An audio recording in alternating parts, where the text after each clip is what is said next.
Hello दोस्तों, welcome to our channel.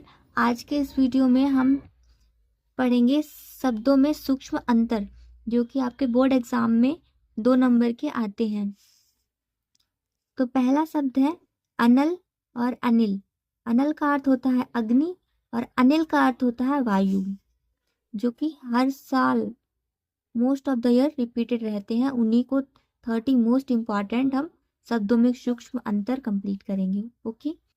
Second है पुरुष और परुष। पुरुष का अर्थ होता है आदमी, परुष का अर्थ होता है कठोर। देख सकते हैं आप कितनी बार पूछा गया है।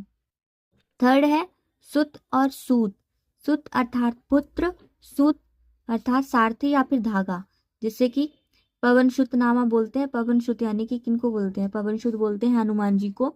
और सूत पुत्र जिन कर्ण को बोलते हैं, महाभारत में कर्ण को आप जानते होंगे, उनको बोलते हैं सूत पुत्र यानी कि सारथी के पुत्र। चौथा है अभिराम और अविराम। अभिराम को आप ऐसे याद रख सकते हैं, राम जो थे जो बहुत सुंदर हैं। अभिराम का अर्थ यहाँ पे आपको ऐसे पढ़ना है अविराम। विराम का अर्थ होता है रुकना, आ का अर्थ होता है नहीं, यानी बिना रुके लगातार। ओके। शब्द नंबर 5 होगा अंबुज और अम्बुज। अंबुज का अर्थ होता है कमल, अंबु या अर्थात होता है जल, और जा का अर्थ होता है जन्मा, जल में जन्मा कमल। अम्बुद यानी बादल। छठा है अंश और अंश। अंश अर्थात कंधा, अंश किसी चीज का हिस्सा या भाग। 7 वर्ड है जलज और जलद। जलज यानी जल में जन्मा, जहां भी जा आ जाए लास्ट में इसका अर्थ होता है जन्मा। जल में जन्मा कमल, और जलद बादल। जैसे यहाँ पर भी देखा था अंबुज और अम्बुद। 8 नंबर है वसन और व्यसन। वसन का अर्थ होता है वस्त्र और व्यसन का अर्थ होता है आदत। वर्ड नंबर 9 है अंश और अंशु। अंश का अर्थ अभी भी हमने ऊपर देखा था भाग या हिस्सा। अंशु का अर्थ होता है सूर्य। 10 नंबर है स्वर्ण और सवर्ण। स्वर्ण का अर्थ होता है सोना, सवर्ण का अर्थ होता है वर्ण के सहित, यानी उच्च जाति का भी, और वर्ण के सहित वर्णमाला में भी बोल देते हैं। इसके 2 अर्थ हो जाएंगे। 11 है नियत और नियति। नियत का अर्थ होता है निश्चित और नियति का अर्थ होता है भाग्य। 12 है तरणी और तरणी। तरणी का अर्थ होता है सूर्य, और तरणी यानी बड़ी की जब मात्रा आ जाए तो समझ लेना नाव है, वो मात्रा का ही फर्क है इसमें। तरणी सूर्य, तरणी नाव। 13 है आभरण और आमरण। आभरण का अर्थ होता है आभूषण, आमरण का अर्थ हो गया मृत्यु के बाद। 14 है बात और वात। बात का अर्थ होता है बातचीत, वात बोलते हैं वायु को। 15 है श्रवण और श्रमण। श्रवण का अर्थ होता है सुनना, श्रमण का अर्थ होता है सन्यासी। 16 है अस्त्र और शस्त्र।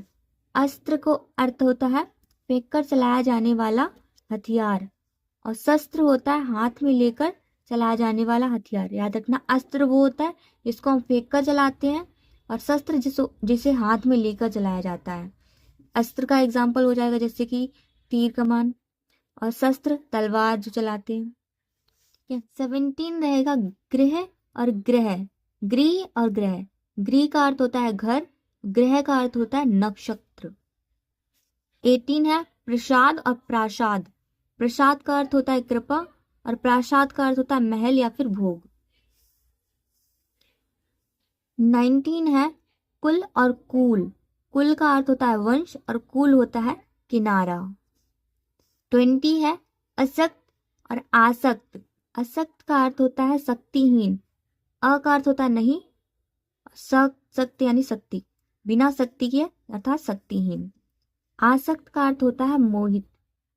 21 है अवधि और अवधि। अवधि का अर्थ होता है काल, और अवधि ये भाषा का नाम है।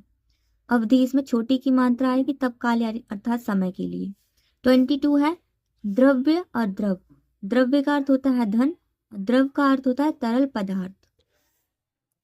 23 है अपेक्षा और उपेक्षा। अपेक्षा करना किसी से आशा रखना, और उपेक्षा होती अनदेखी करना। 24 है अभय और उभय। अभय का अर्थ होता है निडर, बिना भय के। उभय का अर्थ होता है दोनों, यानी दोनों में जो चीज कॉमन हो। 25 है भवन और भुवन। भवन का अर्थ होता है घर और भुवन का अर्थ होता है संसार। 26 है सर और शर। शर का अर्थ होता है तालाब और शर का अर्थ होता है बाढ़। 27 है तुरंग और तरंग। तुरंग का अर्थ होता है घोड़ा, तरंग का अर्थ होता है लहर। 28 है लक्ष्य और लक्ष्य। लक्ष्य का अर्थ होता है निशाना और लक्ष्य का अर्थ होता है लाख। दोस्तों ये थे 28 मोस्ट इम्पॉर्टेंट शब्द युग्म, जिनको आप पढ़ लीजिएगा और ये 2 नंबर में आपके एग्जाम में आएंगे। वीडियो कैसा लगा कमेंट में बताइएगा। वीडियो देखने के लिए धन्यवाद।